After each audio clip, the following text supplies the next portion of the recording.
First goal in the Houston Dynamo vs. Philadelphia Union match comes courtesy by Alejandro Bedoya in the 15th minute to give the Union a 1-0 lead. This one starts with Alejandro Bedoya at the back post, Olivier Bizo on the right side of your screen taking the throw-in. I'm going to go ahead and just check this one back to Jack McGlynn, who's pushed inside Houston's defensive half of the field. And so Bizo just throws it back to Glesnes, who takes a touch, and there's a perfect cross towards the back post. Griffin Dorsey with a horrible touch, and Bedoya pounces on the mistake by Dorsey to give the Union a 1-0 lead. Alejandro Bedoya becomes the 17th different Union player this season in MLS to score a goal for the club.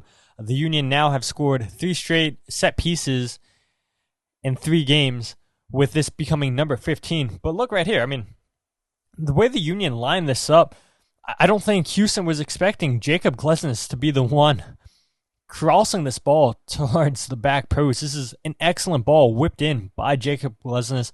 He's looking like a fullback here on this play. He's looking like a midfielder. Definitely not what you would expect from your center back, but Jacob Glesnes always does the unexpectable. We know that with his goals that he scored. Look no further than the goal he scored back in April against DC United. This time he gets involved with the assist, and the Union only have 3 players inside the 18-yard box of Houston, and so this should just be easily defended by Houston. It's just 1v1 defending. No obvious threat here, but it really is the perfect ball played in by Jacob Glesnes. Why Dorsey's chesting that down in that area in a pressured situation, I'm not sure. Maybe he tries to chest it down to Jonathan Bond, the goalkeeper, and he gets this one horribly wrong, but credit to Alejandro Bedoya for putting on the pressure, for not giving up on this play, sees a mistake, and then nothing Bond can do there on that play, because by the time that Dorsey chests it down, Bedoya is right there to pounce on it. Second and final goal in this match comes courtesy by Houston Dynamo's Jack McGlynn, which it still feels so weird saying Houston Dynamo's Jack McGlynn. But this was a late equalizer in the first half. McGlynn lines up for the free kick. Jesus Bueno extends his elbow, gets called for the handball. McGlynn steps up for the penalty, and McGlynn makes no mistake about it. So here you can see the free kick with McGlynn. A little bit of confusion with the Union, how they want to defend this free kick with Frankie Westfield going back and forth on the line. I'll show it again, just because it really did seem like there was confusion. Andrew Rick's you can see Andrew Rick in goal, telling Frankie Westfield to get off of the post. He's like, I got it covered. And so Frankie's leaving the post, and he's still not really sure where he should be on this play. And so right before Jack McGlynn takes this, he starts to go back. You can see Frankie backpedaling back, goes towards that post, and unfortunately for the Union, it hits Jesus Bueno on his elbow. We'll get a clearer look at that, of him extending the elbow out, that awarded Jack McGlynn in Houston the penalty kick. So you can see it right here. Jesus Bueno, number 8, extends that elbow out, hits it right there. Clear penalty kick, no doubt about it. One more time. You can see, I mean, Jack McGlynn, there's 5 people on the wall for the Union, and nobody's really jumping other than Jacob Glesnes. This was a decent wall where, okay, the Union want to go ahead and make sure that Jack McGlynn's left foot really doesn't hurt them. Jack McGlynn kicks it towards Jesus Bueno, and you can see just McGlynn's not going anywhere closer to the right, because the Union have that well defended with Uwe Glesnes and Bruno Damiani, and there's just no need for Jesus Bueno to stick out his elbow there and block the ball. And then McGlynn, his typical stutter step, sends Andrew Rick the wrong way. The celebration that caused a whole bunch of controversy, with McGlynn kissing the badge, showing the back of his jersey to tie the game at 1 apiece. So we'll go ahead and take a look at some chances created by the Union in this match. And I'll be honest, guys, we might as well call this part in the video the Bruno Damiani highlights, because most of the chances come from Damiani, one shot, and then the rest headers. But one thing I want to point out is, we all know Kai Wagner did not start this game for the Union. He came in the second half. When you watch this video, this part of the video, you see most of the chances that the Union created came in the second half, with Kai Wagner crossing the ball into Bruno Damiani. And I thought in the first half, the set pieces were pretty poor from Jesus Bueno and Jeremy Raffanello. Both of them split time on set pieces in the first half. But right here, we're going to see Bueno kick this towards the center of the box, gets cleared out to Jacob Glesnes, who is going to do well just to go ahead and play this ball back to Bruno Damiani, who's highlighted now on your screen, he's just going to go ahead and step outside of the 18-yard box and strike this with his left foot first time, and gets a little bit deflection right here. We see it. It's a good strike there first time by Bruno Damiani. It's good awareness by Jacob Glesnes, not forcing anything. Sees that he has Bruno Damiani wide open outside the 18. Ball played in right here by Jesus Bueno. Not the greatest ball. Not a great clearance by Houston. And Damiani, he strikes out well. Gets a little bit fortunate that the shot looks a lot better than it did because it takes the deflection right there. But that ball really could have wound up anywhere, and it's a huge missed opportunity for the Union right before the end of the half. Now here we are in the second half, and like I said, we're going to see a lot of connection between Kai Wagner, Bruno Damiani, who is highlighted right here on your screen. Ball gets played out wide to Kai. Crosses it. Beautiful cross, by the way, to Bruno Damiani. Placing this ball between the two center backs, only where Damiani can get it. And unfortunately for him, can't put this one on target over the bar. But that's a great cross in there by Kai Wagner for Bruno. Set piece opportunity right here in the center of the box for Bruno Damiani, who wins that header. And I do want to look at that again because that was close. That was close with Bruno Damiani winning the header. Hits it towards the right post, where Alejandro Bedoya is inches away to getting on this. He would have been onside by the time that Bruno wins this ball, and maybe Bedoya would have had a chance to get two in this game. But regardless, it's another missed opportunity there for the Union. Chance number 3 here for the Union.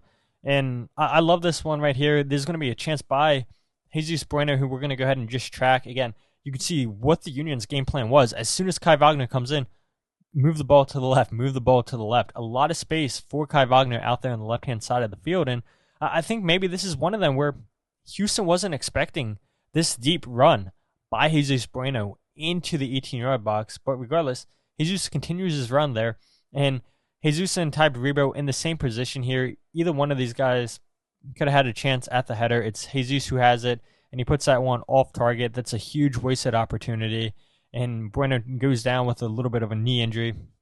And once again, the last chance that we'll see by the Union in this game comes courtesy by Bruno Damiani. Kai Wagner standing over the set piece yet again.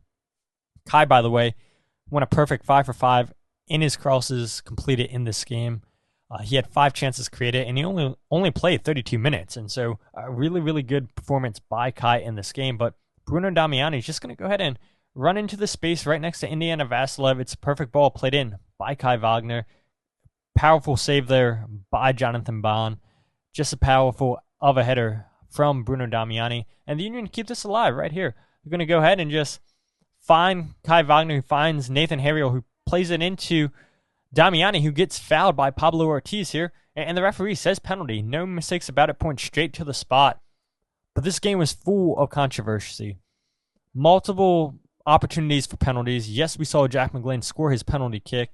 We're going to go ahead and see a VAR look. This does eventually get overturned because they say Nathan Harriel fouled Ethan Bartlow on the play. And so the ball gets played in by Kai into Nathan Harriel. Damiani gets fouled, no question about that. That is clear contact in the box. But they go ahead and look at this play prior and say that Nathan Harriel somehow fouls Bartlow. Even though Nathan Harriel is the player who jumps first, he's going for the ball, he's making a play on the ball. It's Bartlow who fouls Nathan Harriel. He runs into his elbow. What is Nathan Harriel supposed to do there?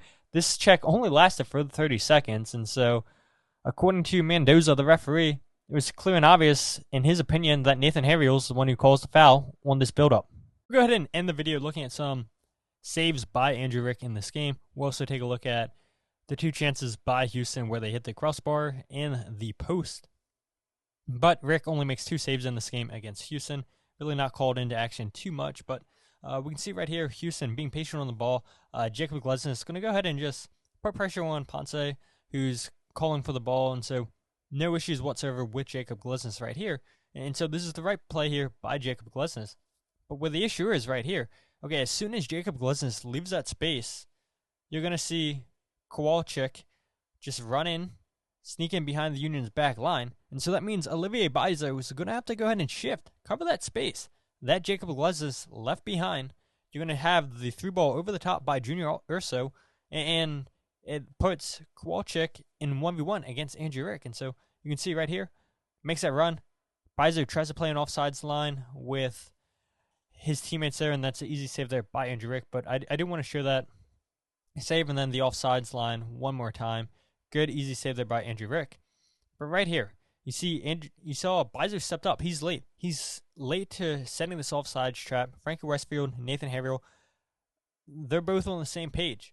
Olivier Bizo, he gets caught. He steps way too late, and he allows Kowalczyk to stay on side here because he doesn't move the same time as his center back and left back.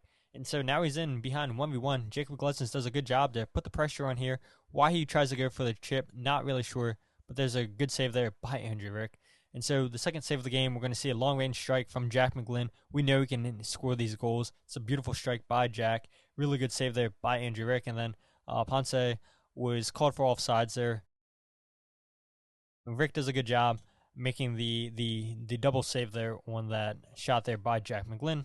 And so right here, Griffin Dorsey about to hit the crossbar with his header. Union don't clear it away well. Jack McGlynn going to go ahead and just play the ball out wide. Ball is going to get crossed in here, and we're going to see just Griffin Dorsey beat Nathan Harriel to the bar, and it hits off of the crossbar there. And Houston gets the rebound, puts it wide. But yeah, there's a really, really good jump by Griffin Dorsey. Ball gets distributed out wide. And Nathan Harriel really doesn't get out-jumped too many times, and so a little bit shocked to see it here on this play. And really good ball movement, good patient build-up here by Houston. And they were close. They really were close to taking a 2-1 lead right here. Really powerful header there, and a little bit unfortunate if you're Griffin Dorsey, and Nathan Harriel is going to be happy that that one hits the crossbar. And so again, Union down to 10 men because Frankie Westfield's red card, and it's patient build-up. Ball's going to come out to Artur. Union just trying to keep this compact and make sure that they don't get anything inside the box. Nobody puts pressure on Artur outside, strikes it, hits the post, and then Ty Baribo can go ahead and just clear this one away. Ball eventually comes right back down for Houston. They get another chance, but I'll take a look at this one more time. I mean, it's a beautiful effort here by Artur. Nobody closes him down. Takes a touch, turn, shoots, and oh man. I mean, that's a beautiful hit. Can't hit that any better, I guess. If you did, it would have wound up in the back of the net for a 2-1 Houston win. But as things stand, 1-1.